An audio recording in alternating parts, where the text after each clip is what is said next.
Hey, what's up everyone, Ollie here. So the iPhone SE, I've been using it for the past few days and it might just be one of the most boring phones out right now, but hear me out. So this new iPhone SE follows the design from the iPhone 6. Now the iPhone 6 came out in 2014, so that design is very old now, but it is an iconic design. It's one of the most popular designs that Apple has brought out. But the back of the phone is now glass, like the iPhone 8, and the Apple logo is in the middle of the phone rather than sort of 3/4 of the way up. I think it looks great. I think it gives that sort of classy luxury edge to it, which is what Apple are good at. The matte black edge around the device I think just looks great as well. It adds to that sort of luxury feel to it. However, we are very much used to the bezel-less designs that we see nowadays on modern smartphones. So the bezels that you get on the iPhone SE are pretty big and very noticeable. The screen size is 4.7 inches, which is definitely small. It's small compared to sort of modern day smartphones that you see.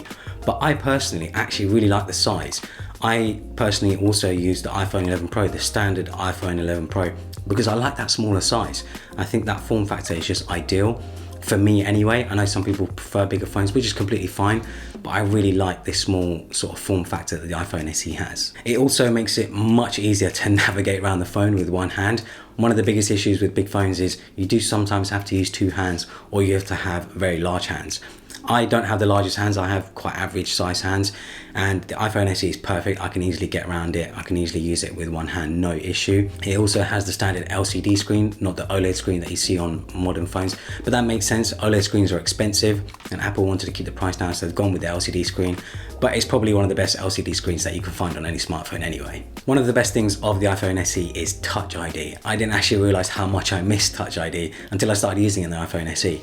I've been used to using Face ID ever since the introduction of the iPhone 10, and Face ID is good, it works great, and it's gotten much quicker over the years since its first sort of introduction, but I still prefer Touch ID. I just think it works quicker for me, and I love how I can use it without actually having to intentionally look at the phone. The big feature though is that A13 Bionic chip. That A13 Bionic chip is the same chip you will find in the top of the line iPhone 11 Pro, which I think is just amazing. Apple have put that chip in their budget smartphone, which is just nuts. And that chip is the fastest chip you'll get in any smartphone right now. There isn't anything else faster, which is just crazy. And I think it just shows that Apple are willing to support this phone for the next 3, 4, 5 years, whatever it may be. Putting a chip like this, it means that it can have future software updates and you can always have the latest iOS. Battery life on the iPhone SE is okay. It's not anything to shout about or anything like that. You can get through a day with light use, but if you're someone who browses social media quite a lot, watches movies, watches TV shows, plays games and things like that on their phone, quite a heavy user, you're definitely not going to get a day of battery life out of this. You're most likely going to need to charge it at least once a day, twice a day, whatever it may be, or you might need a battery pack. So yeah, that's something to keep in mind. The battery life definitely isn't as good as some of the higher end smartphones out there. With the few days that I've had it, the camera on this phone is downright fantastic. Apple won't exactly say what this camera is. I don't know if it's actually a new camera or if it's an older one or whatever else, you know, but still the camera on it is fantastic. Apple are known for great pictures when it comes from their iPhones, and yeah, I think the camera on this is just awesome, especially when I compare it to my iPhone 11 Pro. Under good lighting conditions, it's actually quite hard to tell the difference. The only way you can really tell the difference is really zooming in on a picture and blowing it up, but for the average person, they're not going to be doing that anyway.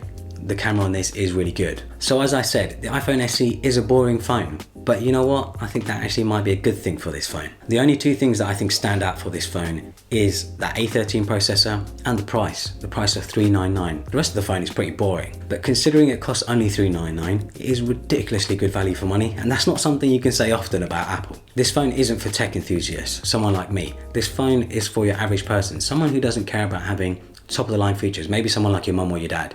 And they also don't want to spend a ton of cash. Most people who will buy this phone will most likely use it for at least 2 years.